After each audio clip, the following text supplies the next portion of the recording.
Hello everyone, my name is Gabby and welcome back to my channel, or if you're new here, then welcome to my channel. And in today's video, I will be discussing what I hope to be reading in May. And if you are new here, then you may not know that I've been doing theme months for my reading. This just helps me pick books to put on my TBR because otherwise I would spend way too much time going through my unread books. And the rules for this that I've set for myself are basically nothing can get taken out of the TBR once it gets put in unless it doesn't get read during the month. But things can get added in, even things that don't have to do with the theme. And this just keeps me organized, but it also gives me a little bit of flexibility if I want it later. So this month's TBR is going to be a little different because I'm going to have a lot of rollover from April into the month of May. And because I am filming this in advance, I don't exactly know how much I'm going to have left over. So the books that I name here, one or two of them may not apply to May once May starts because they might get read in April. I'm not entirely sure yet. But anyway, here's a quick recap of what I think I'm going to have left over from April. The Merciful Crow by Margaret Owen. The Guinevere Deception by Kirsten White. The Crown's Game by Evelyn Skye. Ash Princess by Lara Sebastian. The Kiss of Deception by Mary E. Pearson. And Four Dead Queens by Astrid Schultz. And if you want to hear me talk more about those books, check out my April TBR video where I do that. So for the rest of May, I'm going to be keeping the month pretty simple. I'm just going to be reading some sequels this month. And the first book out of these sequels isn't actually here with me physically because it's not out yet at the time I'm filming this. So I'm just going to be holding up the first book. And the first book is Aurora Burning, which is the sequel to Aurora Rising by J. Kristoff and Amie Kaufman. So in this book, the graduating cadets of Aurora Academy are about to be assigned to their first missions. And one of our main characters, he is the star pupil of this school, and he is very ready to just draft the all-star squad of his dreams. However, something happens and he gets stuck with the members of the academy that nobody would want on their team.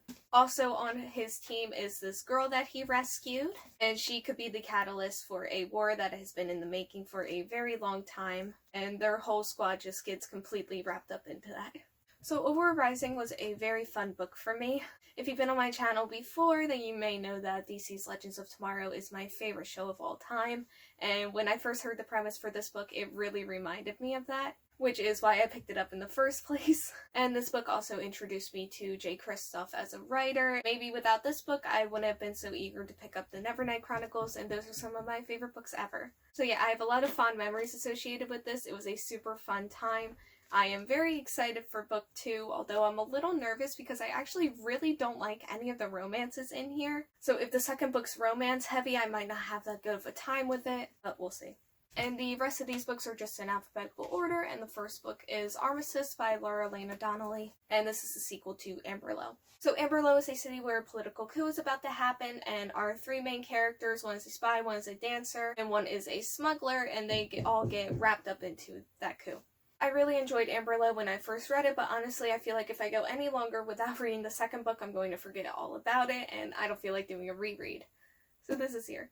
And the next book is Children of Virtue and Vengeance by Tomi Adeyemi. I actually got the title right this time, yes. And this is the sequel to Children of Blood and Bone. If you don't know, Children of Blood and Bone is about this magical land where the king had killed all the magicians and taken all the magic away. However, we follow our main character Zaylee, whose mother was killed during those raids, and she has the opportunity to bring magic back with the help of a rogue princess, and they are also being hunted down a prince who wants to stop them from doing that. I actually have a full reading vlog dedicated to Children of Blood and Bone, and also a book that we'll get to later in this video. I have full spoiler-free reviews of Children of Blood and Bone and the book I'll discuss later on in that video if you want to check that out. Basically, I had a very special time with this series, and I am very excited to get into book 2.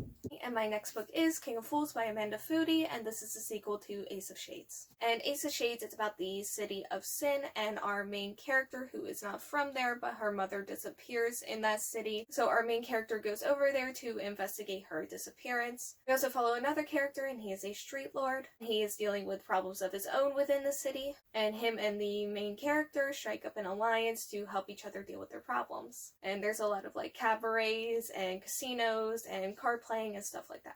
So when I originally read ASA Shades, I enjoyed it. I think I gave it 4 stars, but I've since knocked it down to a 3. I found the magic system really interesting, but I found the characters to be really lackluster. So it's been almost a year since I've read ASA Shades, but I do feel like I've retained most of it in my memory. And because it's around the 1-year anniversary, I'm getting in the mood for it again, so I'm going to be writing that feeling all the way through this book. And I'm really curious to see what I think about it.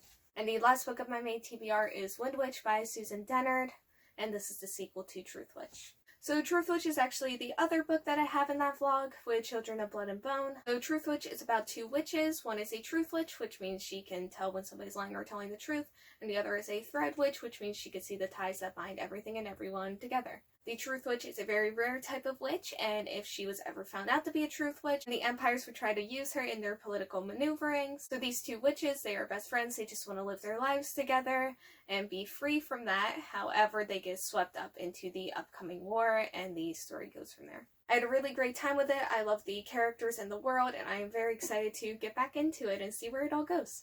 So hopefully I get all these books done in May. I would like to get back on track with my reading. Honestly, reading's been kind of hard lately just because of school and the new online formatting. And also I've been really trying to resist the urge just to stare at my phone all day and actually pick up a book and read. So we're just gonna have to see how everything plays out. So that is all I have for this video. Thank you all so much for watching. Like, comment, subscribe, hit the bell, and answer the question that's right here down below if you want. And hopefully I'll see you here next time.